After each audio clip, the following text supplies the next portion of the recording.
Evening stampers. Here is the next card we're going to make tonight. It is a pop-up card. I learned how to do this at my North Carolina demonstrators meeting, and it sits, and I've been playing with this for a while, so it doesn't really sit as well. But I've taken it apart several times. So I'm going to show you how to make this card. And it looks difficult, but it really isn't, I promise. And this uses the Celebration set, Happy Birthday to You. It's no longer available, and the dies are also no longer available. They were discontinued at the end of March at the end of the Celebration. But if you have this set, you can certainly make this card. If you don't have this set, you can still make this card and just use a different image. Perhaps you use a bunch of flowers or a lighthouse or anything, really. It doesn't have to be this cake. So try to think of other sets that you have that could go well with this pop-up card. So the first thing we do is get our paper. And it is cut at 8.5 by 4 1/4. It's 8.5 by 4 1/4. And we're going to score it at 1/2, which I did this one already. 1/2, 1 1/2, 3, and 4. Okay, this, we're going to burnish all of our creases like we usually do. And it is easier to go with the score. So that means I laid it down this way and I pressed down. So that's the way that my fold is going to go. Okay. It's easier to fold and it makes it a straighter line usually.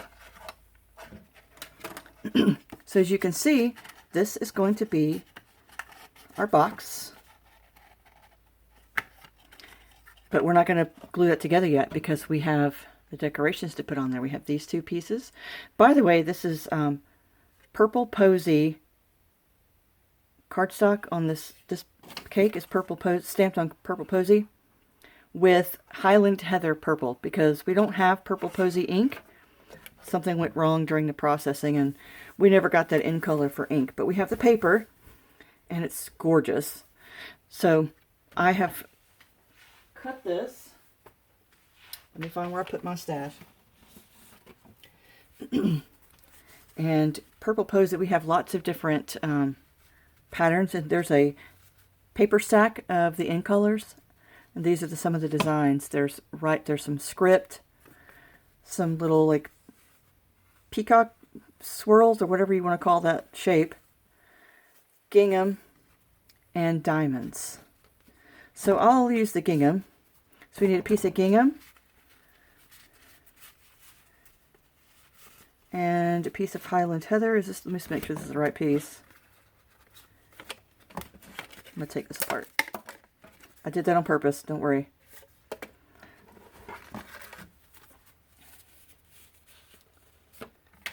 Hang on, let's see if I can find my piece of Highland Heather here. Yeah. So Highland Heather, that's going to get layered on top of there. And then there's a piece of Purple Posy, which it looks like I did not cut, so I'm going to cut that for you real quick. Let's measure.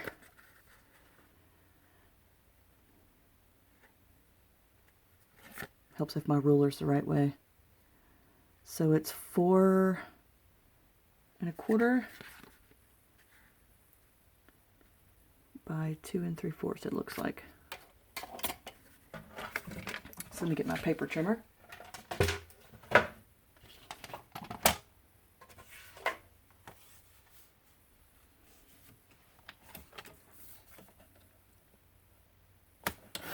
Four 1/4 by 2 3/4. Let's see if that's right. Oh, almost.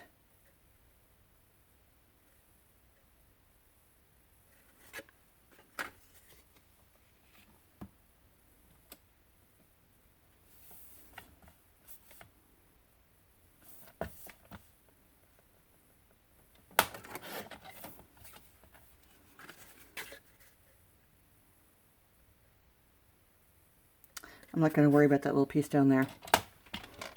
The measurements will be right for you though, when I give them to you. So that's going to layer up here, and that on top. Okay, just like that. Don't worry about this. If you cut a piece of paper wrong and it's like that, psh, go with it. Nobody's going to notice. And I'm out of adhesive.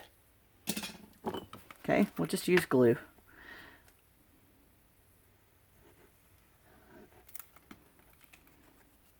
You'd think that I would check that before I started my video. Okay, that goes down. Remember, I want to see the top part. I don't care about the bottom so much. So we're going to line up the top. Don't worry about this. If you really have to, you can cut it off, but I'm not going to worry. Alright, so that goes on the back of this. Remember, this is the card, the fold with the paper we just scored, right? So we're going to put this on the top of there.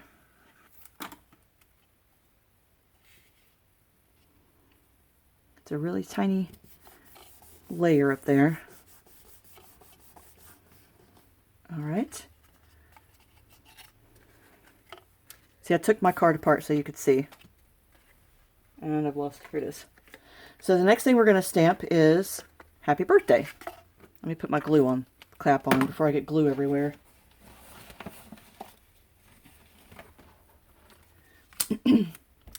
So I've got my stamp here.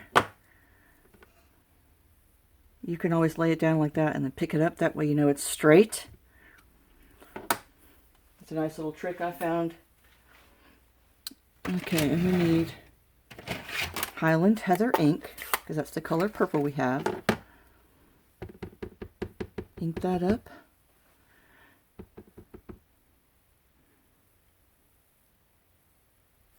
Give it just a second to dry on there. Perfect.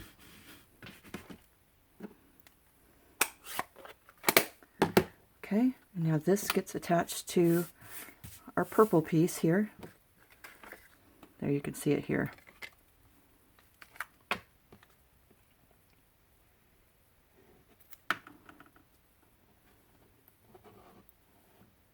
Sometimes you just can't pick it up.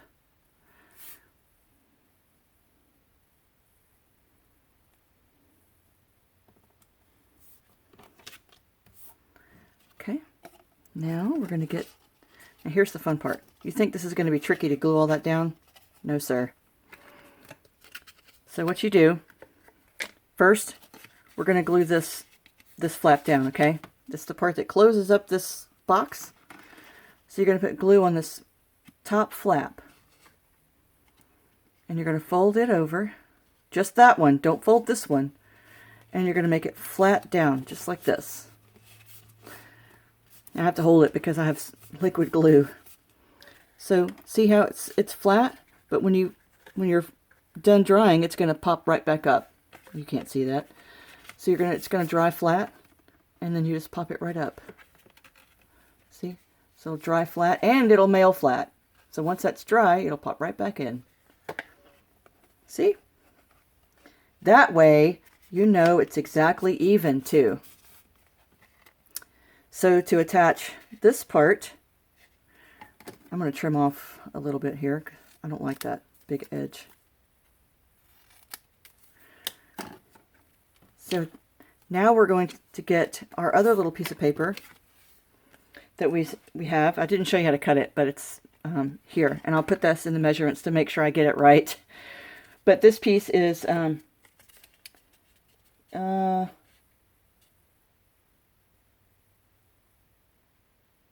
don't know what piece this is, what size this is. I'll find it and I'll make sure and post it for you in the directions. I'm sorry.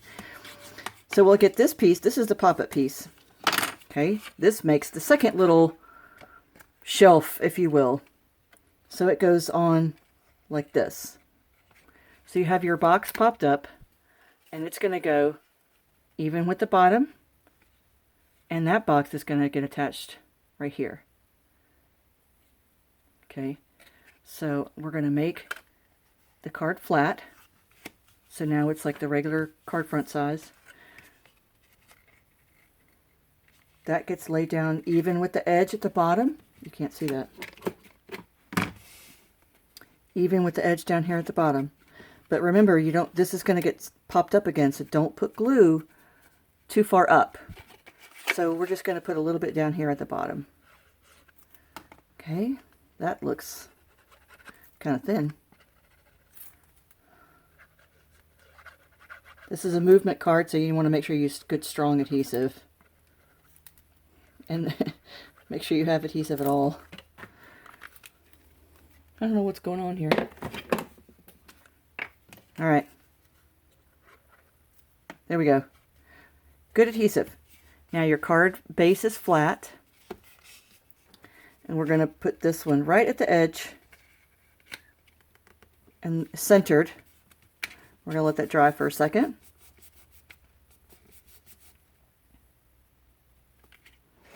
Alright, and we're going to do the same thing at this flap that we did on this, the first one. Only put glue on the top score, or the top section. So you have a score line right here. Fold that under. Keep your card flat and press that down. Everything's flat, right? So you can keep it nice and even. And then you just push up and you have your 2 shelves. Right. It wasn't so hard, was it? Now we're going to attach our happy birthday. And that just goes right here. Remember, you can press it down because you can press your card flat.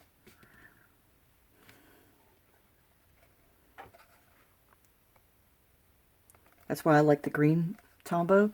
If it gets crooked, you still have a little bit of time to fix it. Okay. Now, I stamped this in Highland Heather on Purple Posy, and I colored it in with Highland Heather marker blends. I won't do the whole thing, but I'll show you a little bit. I have been playing with my markers, and I find it's a little easier to start with a dark color first. I know I told you to use the light first, but after trial and error, I think it's easier to use the dark one first. And then color over the whole thing with the light one. And it blends the first time you color the whole flower.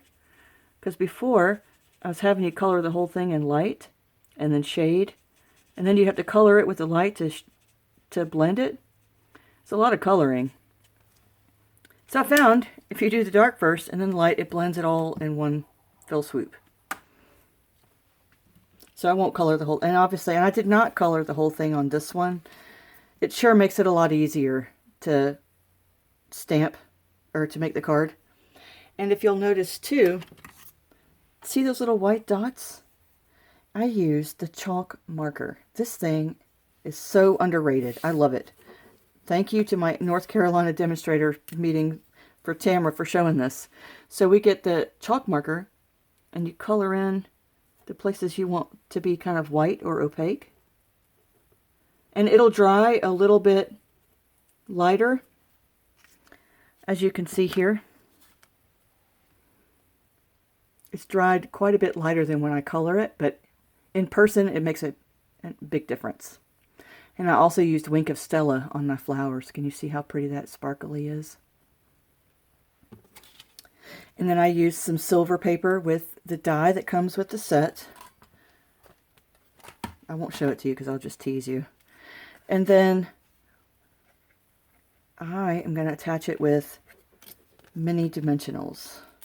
Now remember, look, we don't want that pedestal to cover up the bee too much. So it looks like I can only put dimensionals really down here on the little stand.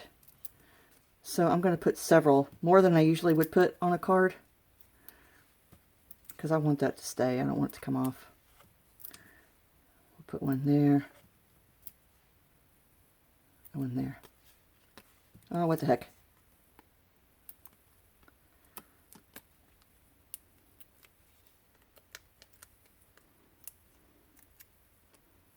I know, I usually don't put this many, but since this is the only part that's getting glued down, I think your card will live a better life in the mail if you put a little bit more attention. So I'm folding it flat, and I'm making sure I know where my crease is. I'm going to put my pedestal right up under it so that I know it's on there and above my greeting. So when I pop up, my cake doesn't stick to anything. Isn't that adorable? And you can do this with any color. Don't just limit yourself to purple. You like yellows? Do it with yellow, red, any color. And it doesn't have to be the cake. It can be anything. It could be the umbrella punch. That would be cute. I would love to see what you make with this. I will post the directions and the measurements for you in the comments, in a link in the comments below, and I'll make a PDF available for you. Thank you for watching.